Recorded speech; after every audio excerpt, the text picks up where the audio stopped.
Hey guys, Half Chrome, we got some more stuff from FreeWell. This time it's focused around the Mavic Air. We got a filter, we got a new case. So it's replacing our man bag that came with the Air. We got a couple other goodies, we'll show you that. Stick around.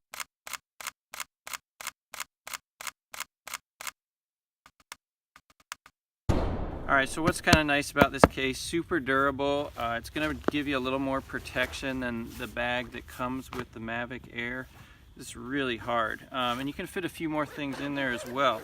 So another thing they sent us was this launch pad. For some reason, we've gotten along for a couple of years now without one of these, but it's super nice and you're taking off in the grass with any drone really. What else do we get? So on the Air, some people do struggle with the gimbal guard lens protector that comes with the Mavic Air.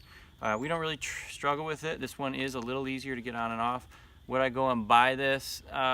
Probably not worth it unless you really do struggle, but if you do lose or break yours, this is definitely a worthwhile replacement there. Slides on and off, doesn't have the hinging mechanism that you had with the original. We also got this Nd1000 filter. We haven't tried this one out yet. It's going to be interesting. This could be nice and dark. They say it's for long exposure, so we'll see how that goes for us.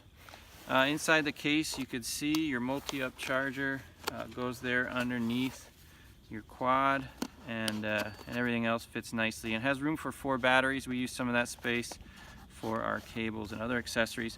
Another cool thing, the gimbal sticks can stay on there. They don't need to come off in here, which is kind of nice as well. So thanks to FreeWell for sending this stuff to us. We're definitely going to use the launch pad. We're already using it today.